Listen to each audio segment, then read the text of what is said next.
بسم اللہ الرحمن الرحیم وعن عبد اللہ بن عمرو قال قال رسول اللہ صلی اللہ علیہ وسلم الکبائر الاشراک باللہ۔ یہ روایت حضرت عبداللہ ابن عمر رضی اللہ تعالی عنہ سے منقول ہے۔ فرماتے ہیں کہ آقا صلی اللہ علیہ وسلم نے فرمایا الکبائر، کبیرتن کی جمع ہے، بڑے گناہ، کبیرہ گناہ۔ اس روایت میں حضور اکرم صلی اللہ علیہ وسلم نے 5 کبیرہ گناہوں کو گنوایا ہے۔ کون کون سے؟ نمبر 1 الاشراک باللہ، اللہ کے ساتھ شرک کرنا۔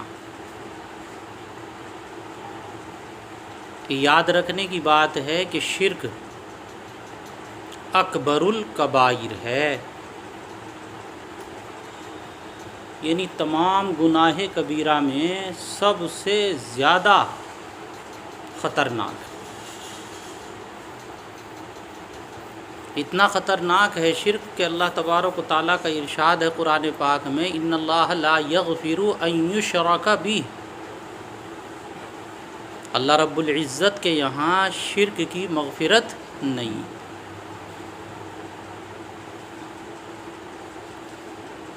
ہاں، دنیا میں بندہ اگر توبہ کر لے سچے دل سے شرک سے تو اللہ تعالیٰ اس کی توبہ کو قبول فرما لیتے ہیں۔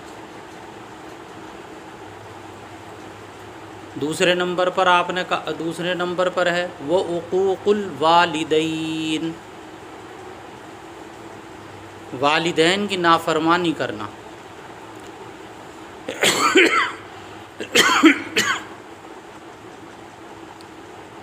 یعنی قطع رحمی، جسے رشتہ داری توڑنا کہتے ہیں، وہ خود ایک بہت بڑا گناہ ہے۔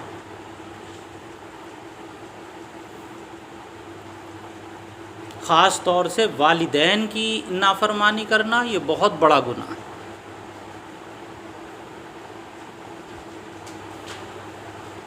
تو دوسرا نمبر ہے عقوق الوالدین۔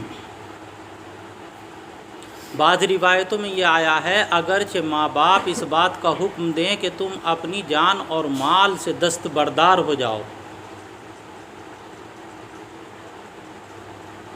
پھر بھی ان کی نافرمانی نہیں کرنی چاہیے۔ تیسرا نمبر ہے وقتل النفس، ناحق خون بہانا۔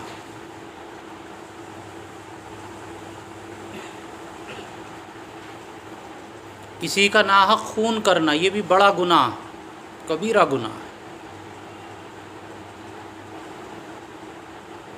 اتنی سخت سزا ہے اسلام کے اندر دنیا میں کہ اگر کوئی ناحق کسی کا قتل کرتا ہے تو قصاصاً قاتل کو قتل کیا جائے گا۔ اور یہ تو دنیا میں ہے، اور آخرت کا مسئلہ الگ ہے۔ جو آخرت میں سزا ہوگی وہ الگ ہے۔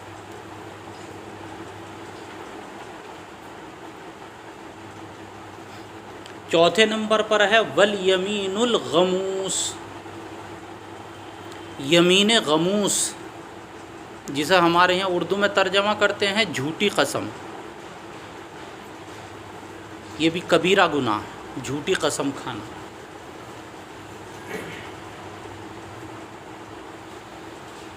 خود مشکوٰۃ شریف کے اندر آگے قسموں کا بیان آ رہا ہے۔ یہاں تو آپ اختصار کے طور پر یہ سمجھ لیں کہ قسموں کی 3 قسمیں ہوتی ہیں۔ یمین کے معنی قسم، جمع اس کی کیا ہے؟ ایمان۔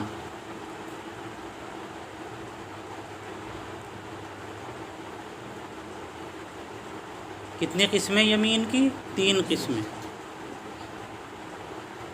نمبر 1 یمین منعقدہ،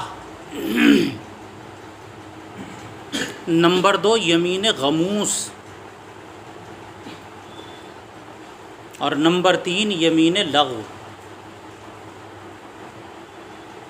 یمین منعقدہ کا کیا مطلب ہے؟ یمین منعقدہ کا مطلب یعنی یمین منعقدہ کہتے ہیں آئندہ کے کسی فعل پر کرنے یا نہ کرنے کی قسم کھانا۔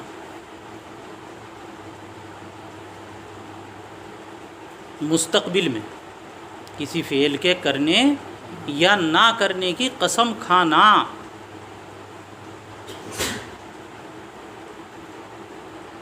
کہ اللہ کی قسم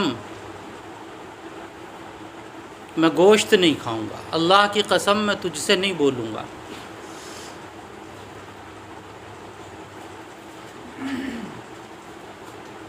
اللہ کی قسم میں یہ کام ضرور کروں گا، تو اس کا نام ہے یمین منعقدہ۔ اسلام قسم کھانے کو اچھا نہیں سمجھتا، لیکن اگر کوئی قسم کھا لے تو پھر اس کی رعایت کرنی چاہیے، حفاظت کرنی چاہیے۔ اگر قسم کھا کے قسم کو توڑ دیا، اسے یمین منعقدہ کو، تو اس میں کفارہ بھی ہے اور گناہ بھی ہے، دونوں چیزیں ہیں، کفارہ بھی اور گناہ۔ نمبر 2 ہے یمین غموس، جس کا یہاں پر ذکر ہے، جھوٹی قسم۔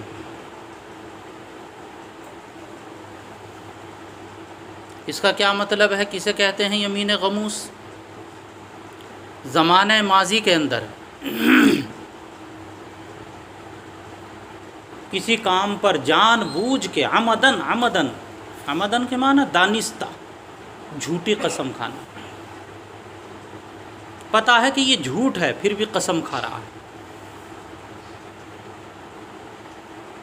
تو اس میں کفارہ تو نہیں ہے، گناہ ہے، اور گناہ اس لیے ہے کہ اس نے اللہ کے نام کی بے حرمتی کی۔ تیسرے ہے یمین لغو، جو زبان زد ہوتی ہے، زبان پر چڑھی ہوئی ہوتی ہے اکثر، کہ اللہ کی قسم ایسا کروں گا، اللہ کی قسم ایسا ہے، اللہ کی قسم یہ۔ اس میں نہ کفارہ ہوتا ہے اور نہ اس میں کفارہ ہوتا ہے اور نہ گناہ ہوتا ہے۔ رواہ البخاری، یہ روایت تو بخاری کی تھی، وہ فی روایت انس، اوپر روایت حضرت عبداللہ کی ہے، اور حضرت انس کی روایت میں شہادت الزور کا لفظ ہے یمین غموس کی جگہ، تو پانچویں چیز کیا ہو گئی؟ شہادت زور ہو گئی۔ شہادت زور جھوٹی گواہی دینا، قاضی کے دربار میں جا کر، عدالت میں جا کر جھوٹی گواہی دینا، یہ کبیرہ گناہ ہے۔ یہ روایت متفق علیہ ہے۔ اگلی روایت ہے وعن ابی ہریرہ قال قال رسول اللہ صلی اللہ علیہ وسلم اجتنبوا السبع الموبقات قالوا یا رسول اللہ ما ہن قال الشرک باللہ والسحر، یہ سین کا کسرہ ہے، اسی کے ساتھ پڑھا جائے گا، والسحر وقتل النفس التي حرم اللہ الا بالحق واکل الربا واکل مال الیتیم والتولی یوم الزحف وقذف المحصنات المؤمنات الغافلات، متفق علیہ۔ یہ روایت حضرت ابو ہریرہ رضی اللہ تعالی عنہ سے ہے، وہ فرماتے ہیں کہ آقا صلی اللہ علیہ وسلم نے ارشاد فرمایا اجتنبوا السبع الموبقات، السبع کے معنی 7، الموبقات یہ معنی میں ہے المہلکات،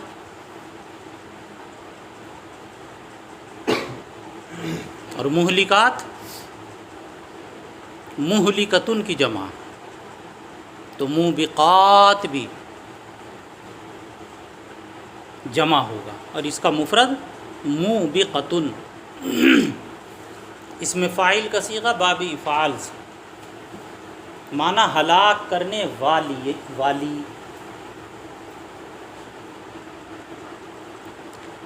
اجتنبوا السبع الموبقات، 7 ہلاک کرنے والی چیزوں سے بچو۔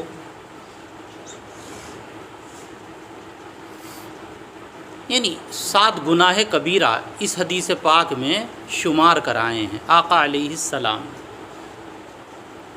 اوپر کی روایت ابھی جو حضرت عبداللہ ابن عمر کی گزری ہے متفق علیہ، اس میں گناہ کبیرہ کی تعداد 5 ہے، اور یہ حضرت ابو ہریرہ کی روایت ہے، اس میں گناہ کبیرہ کی تعداد 7 ہے۔ تو بظاہر دونوں روایتوں کے اندر تعارض ہو گیا۔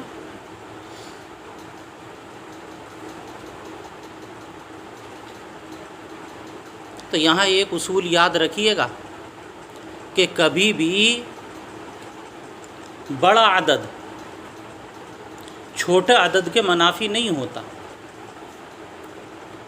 بلکہ بڑے عدد میں چھوٹا عدد خود داخل ہوتا ہے۔ 9 میں اور 7 میں تضاد نہیں ہے، 9 کے اندر تو خود 7 داخل ہے، جب تک 7 پر نہیں آئیں گے 9 نہیں بنے گا۔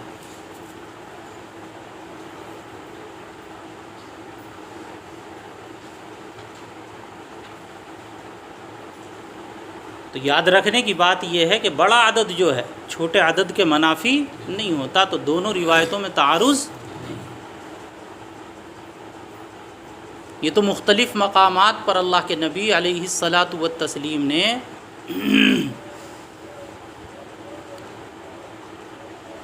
گناہ کبیرہ کو، بڑے بڑے گناہوں کو شمار کرایا ہے، کہیں پر 3، کہیں پر 5، کہیں پر کم، کہیں پر زیادہ۔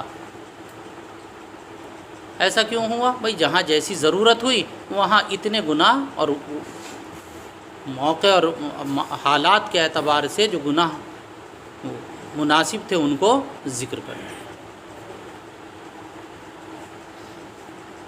اجتنبوا السبع الموبقات، 7 ہلاک کرنے والی چیزوں سے بچو، یعنی یہ ایسے گناہ ہیں جو انسان کو ہلاک کر ڈالتے ہیں۔ کون کون سے؟ آگے آیا کہ صحابہ نے کہا یا رسول اللہ ما ہننا، اے اللہ کے نبی صلی اللہ علیہ وسلم وہ 7 ہلاک کرنے والی کون کون سی چیزیں ہیں بتائیے۔ قال، آپ نے فرمایا شرک باللہ، پہلے نمبر پر اللہ کے ساتھ شرک کرنا، جیسے میں نے ابھی وضاحت کی۔ دوسرے نمبر پر ہے السحر، سحر کے معنی ہے جادو۔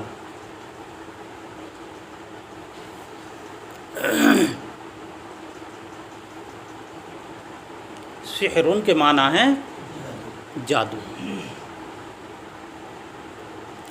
سحر کسے کہتے ہیں؟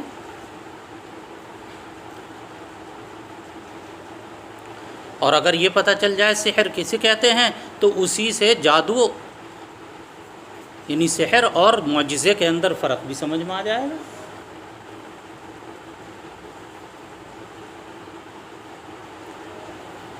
دیکھیے سحر کہتے ہیں خارق عادت چیز کو، خلاف عادت،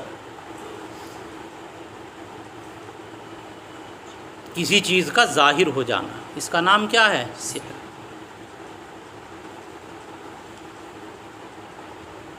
خارق عادت کا مطلب خلاف عادت۔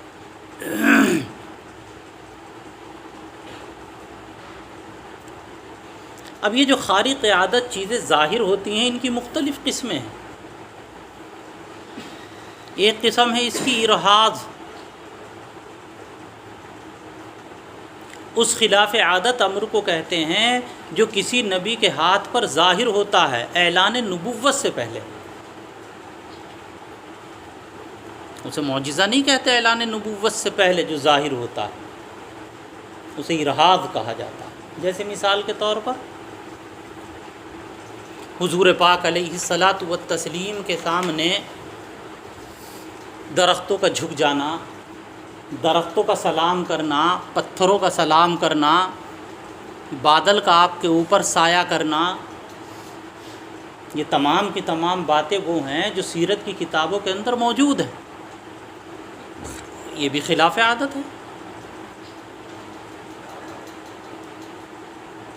دوسری چیز ایک خلاف عادت ہوتی ہے معجزہ، معجزہ کہتے ہیں جو نبی کے ہاتھ پر ظاہر ہوتا ہے، یعنی ایسے شخص کے ہاتھ پر کہ جس نے نبوت کا دعویٰ کیا ہو،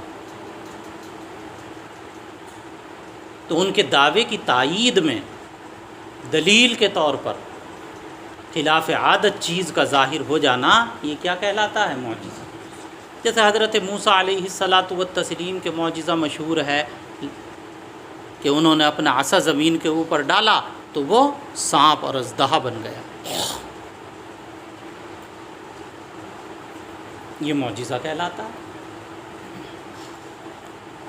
تیسری چیز ہے کرامت۔ کرامت بھی خلاف عادت ہوتی ہے، لیکن اس آدمی کے ہاتھ پر ظاہر ہوتی ہے کہ جو نبی نہیں بلکہ کیا ہو، اللہ کا ولی ہو، نیک متقی پرہیزگار آدمی،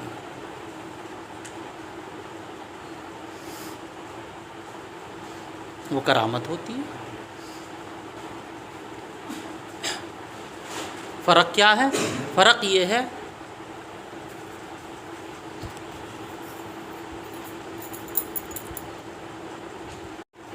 تو اس کو کیا کہتے ہیں؟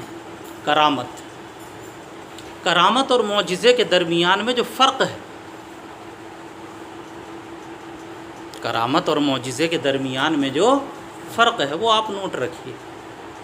فرق یہ ہے کہ کرامت اور معجزے دونوں خلاف عادت ہوتے ہیں، اور دونوں اللہ کی طرف سے ہوتے ہیں، من جانب اللہ ہوتے ہیں، لیکن معجزے کے اندر سب سے اہم چیز ہے نبی کا ارادہ داخل ہوتا ہے، برخلاف کرامت کے کہ کرامت میں ولی کا کوئی ارادے کا دخل نہیں۔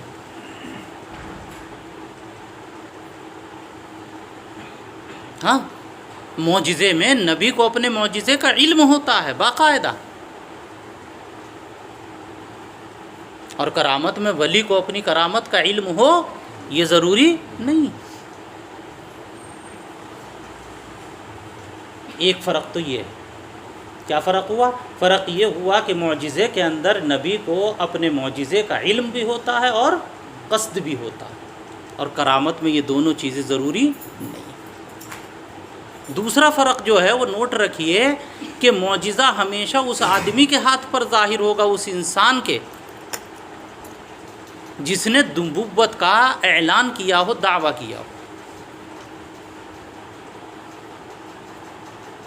تو پھر اس خلاف عادت کو کیا کہیں گے؟ معجزہ۔ یہ دوسرا فرق ہے،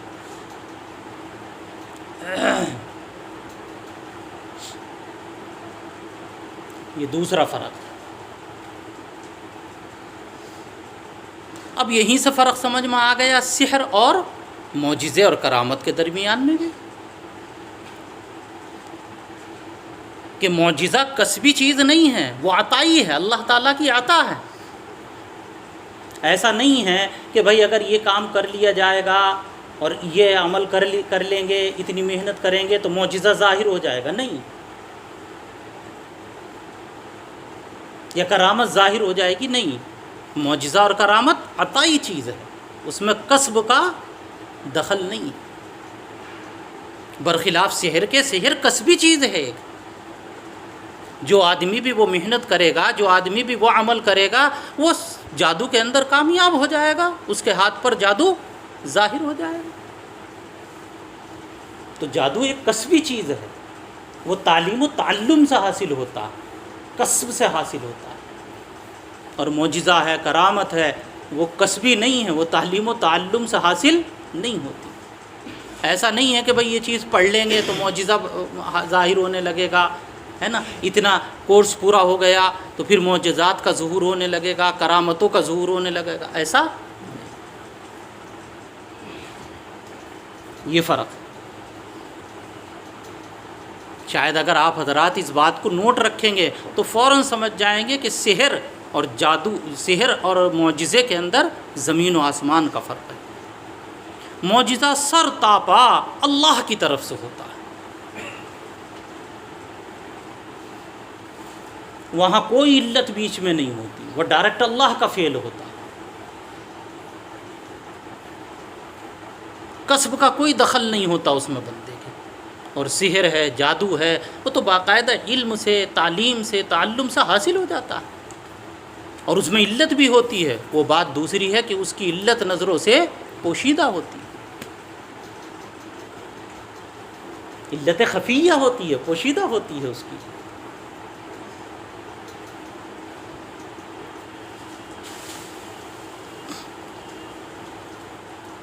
تو یہ چند چیزیں تھیں، ان چند چیزوں کو آپ ذہن میں رکھیں.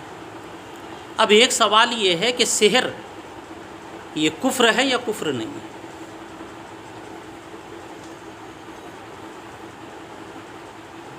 تو یاد رکھیے کہ اگر سحر میں غیر اللہ سے استمداد ہے،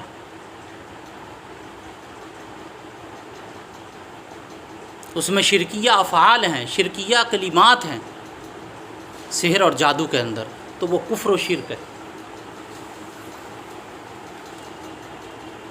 اور اگر شرکیہ کلمات نہیں ہیں، شرکیہ کام اس کے اندر نہیں ہیں سحر میں، بلکہ ایسے کام کرنے پڑ رہے ہیں جو اعمال صالحہ کے خلاف ہیں، نیک کاموں کے خلاف ایسے کام کرنے پڑ رہے ہیں جادو کے اندر، تو وہ جادو شرک تو نہیں ہوگا، گناہ کبیرہ ہوگا. اسی لیے سحر کو کس میں ذکر کیا ہے؟ گناہ کبیرہ.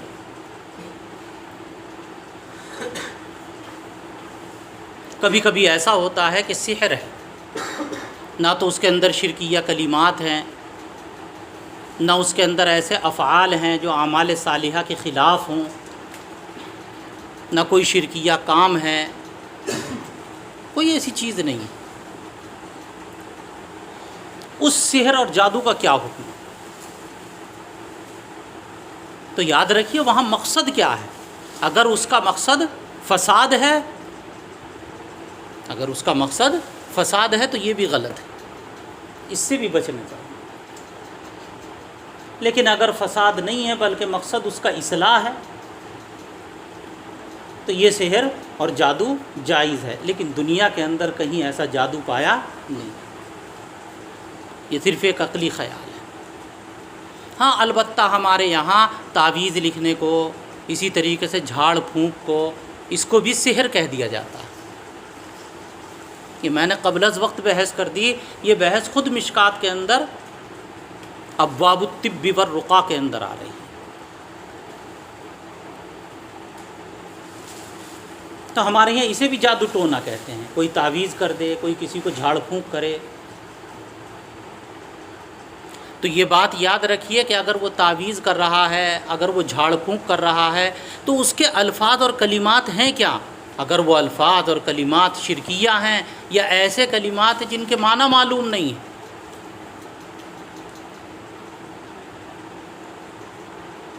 تو یہ مولانا یہ بھی شرک ہے، اس سے بھی بچنا چاہیے.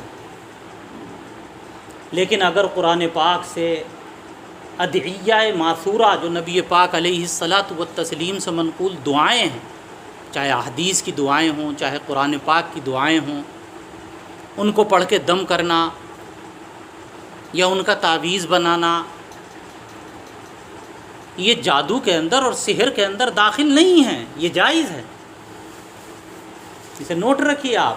عام طور سے ہمارے یہاں اسے سحر میں داخل سمجھا جاتا ہے، اسے جادو میں داخل سمجھتے ہیں. جب یہ کہا جاتا ہے کہ سحر گناہ کبیرہ ہے، جادو ٹونا یہ گناہ ہے، غلط ہے، تو اس کا مفہوم لیتے ہیں یہ تعویذ، جھاڑ پھونک. تو اگر جھاڑ پھونک وہ ادعیہ ماثورہ سے کر رہا ہے، قرآن کی آیتیں پڑھ کر رہا ہے، اللہ کا کلام پڑھ کر دم کر رہا ہے، تو یہ جائز ہے. یہ باقاعدہ حدیث سے ثابت ہے.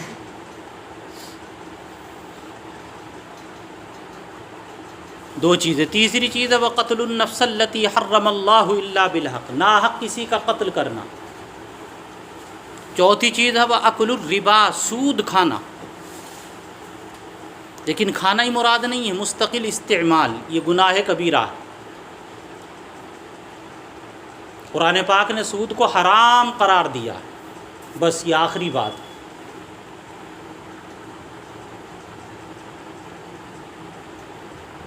پانچویں چیز اب آکل مال الیتیم، یتیم کا مال کھانا یہ بھی بڑا گناہ ہے، گناہ کبیرہ۔ لیکن یاد رکھیے کہ یتیم اس بچہ اور بچی کو کہتے ہیں، نابالغ جس کا باپ نہ ہو۔ بالغ ہونے کے بعد یتیم نہیں کہلاتا۔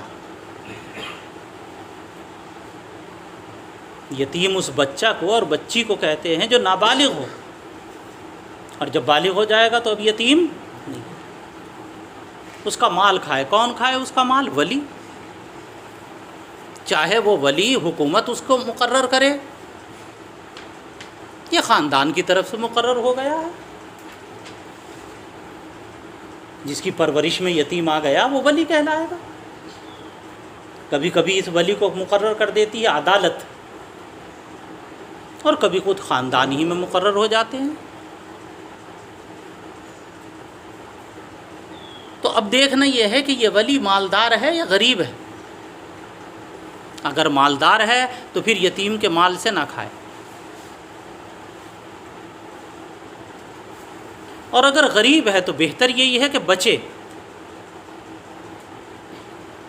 لیکن کوئی اور اگر ذریعہ معاش نہیں ہے اور اپنا سارا وقت یتیم کی پرورش میں اور اس کے مال وغیرہ کی دیکھ بھال میں اس کا خرچ ہو رہا ہے، تو پھر اپنا اتنا روزینہ مقرر کرے جو بقدر کفاف ہو، ضرورت کے بقدر ہو۔ علماء نے اسے جائز لکھا۔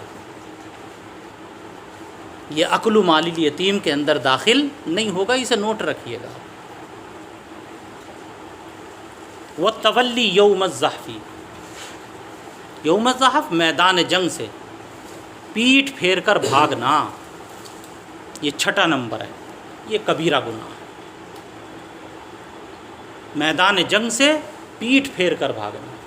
لیکن یہاں پر یہ تفصیل یاد رکھنے کی ہے کہ یہ دیکھیے کہ دشمن کتنے ہیں۔ اگر ایک آدمی کے مقابلے میں 2 دشمن ہیں تو پھر پیٹھ پھیر کر بھاگنا جائز نہیں ہے، اور 2 سے زیادہ دشمن ہیں تو پھر میدان جنگ سے بھاگنے کی اجازت ہے۔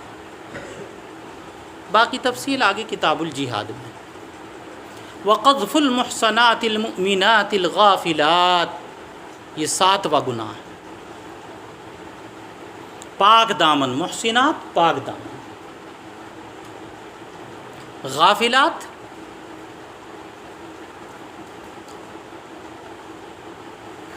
جسے کچھ خبر نہ ہو، سیدھی سادی پاک دامن مومن عورت کے اوپر تہمت لگا، یہ بھی بڑا گناہ ہے۔ یہ 7 گناہ ذکر کر دیے گئے، یہاں 7 گناہ ذکر کیے۔